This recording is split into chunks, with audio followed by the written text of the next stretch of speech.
हामीसँग हुनुहुन्छ कल्पना नेपाल आचार्य। यहाँलाई स्वागत छ महिला जागरण अनलाइनमा। हामी आज उहाँसँग ज्येष्ठ नागरिकहरूका अधिकार संरक्षणका लागि राष्ट्रिय तथा अन्तर्राष्ट्रिय स्तरमा के कति कानुनी कामहरू भइरहेका छन् त भन्ने विषयमा कुराकानी गर्न गइरहेका छौं। तपाईले यो ज्येष्ठ नागरिकका अधिकार संरक्षणका लागि राष्ट्रिय र अन्तर्राष्ट्रिय स्तरमा के कति काम भइरहेका छन् बताइदिनुस् न। हस्, धन्यवाद।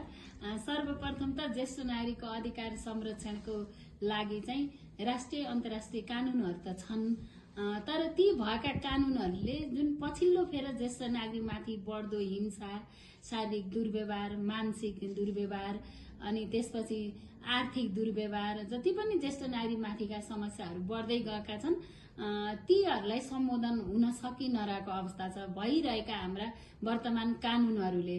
किनभने एकातिर ज्येष्ठ नागरिकको जनसंख्या बढ्दै गइरहेको छ र हाम्रो समाज नै ज्येष्ठ नागरिक बन्दै गएको छ कि बालबालिका र ज्येष्ठ नागरिक जन्मदर कम हुँदै गएको छ, युथहरू प्लान हुँदै गएको छ।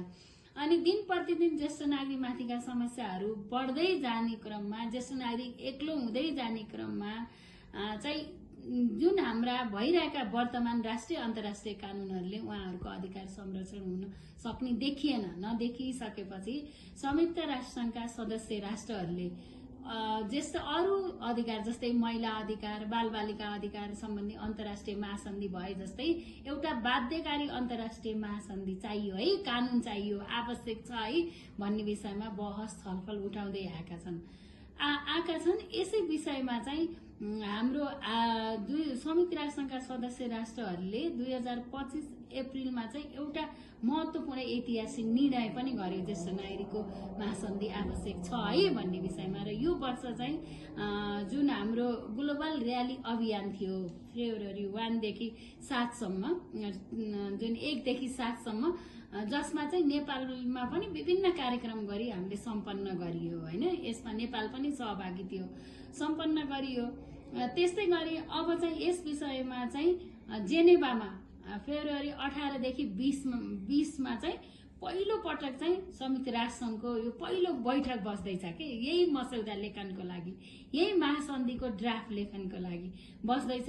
यो बस्दाखेरि कतै हाम्रा जुन व्यक्तिको लागि महासन्धि आउँदैछ ती व्यक्तिहरू नै यो मसौदा लेखन हुँदाखेरि छुट्छन् कि ती व्यक्तिहरूको अर्थपूर्ण सहभागिता हुँदैन कि?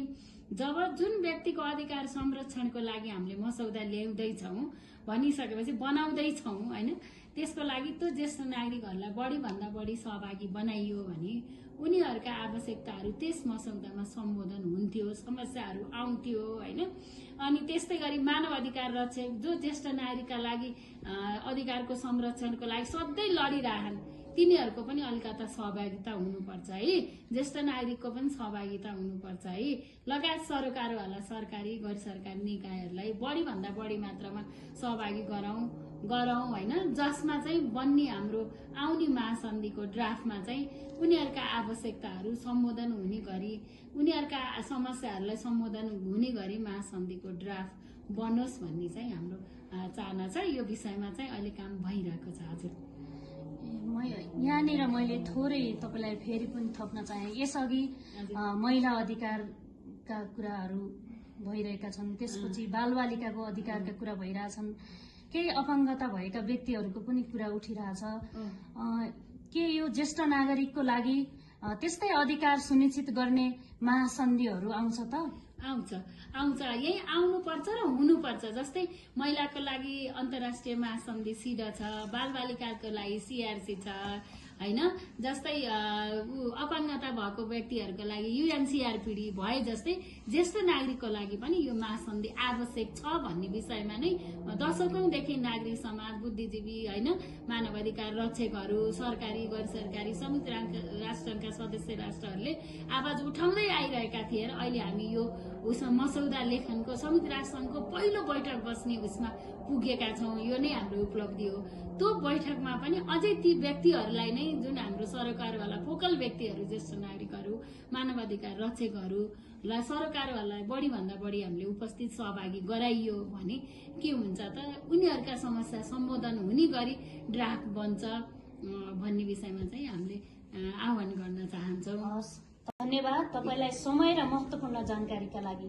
यहाँलाई पनि धेरै धेरै धन्यवाद। जुन हाम्रो कर्णाली प्रदेशमा रहेको महिला जागरण एउटा पत्रिका, अनलाइन पत्रिका, जसले महिला मात्रै नभई बालबालिका, ज्येष्ठ नागरिक, अपाङ्गता, हरेक किसिमका क्रिटिकल इस्युहरूलाई उठाएर सरकारवालाहरू, निकायहरूलाई, सम्बन्धित निकायहरूलाई झकझकाउने काम गरिरहेको छ।